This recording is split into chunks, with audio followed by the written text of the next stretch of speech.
為何沒有見面？想了解多點。難道你假設我已散，沒情深討你厭？我很討你厭。若然是我太笨，想你講多點。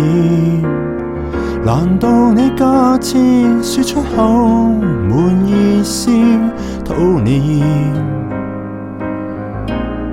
然後一屋暗燈不再見。但我當你變幻極平常，如留下伏線，或者死等得到再見，上帝知。誰都識得講撇脱，誰又實在可撇脱？所以一秒心軟，一秒又心酸。或者你肯將可愛性情大變。如果我想放鬆點，除非你肯記住越殘酷的跟我說，我話越能成熟變得撇脱。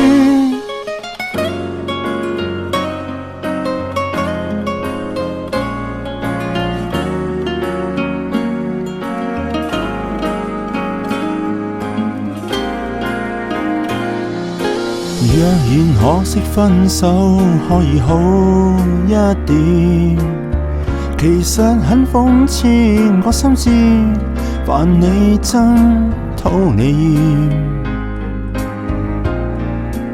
我偏不會厭。但我當你變幻極平常，如留下伏線，或者死等得到再見，上帝知。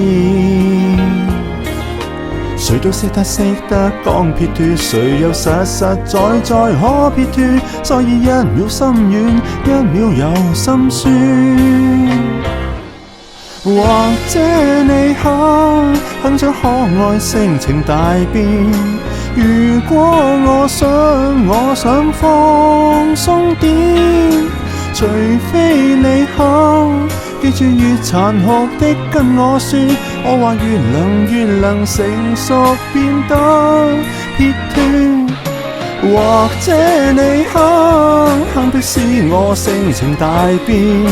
如果我想再羞恥，從此會知愛是極殘酷，必須撇脱。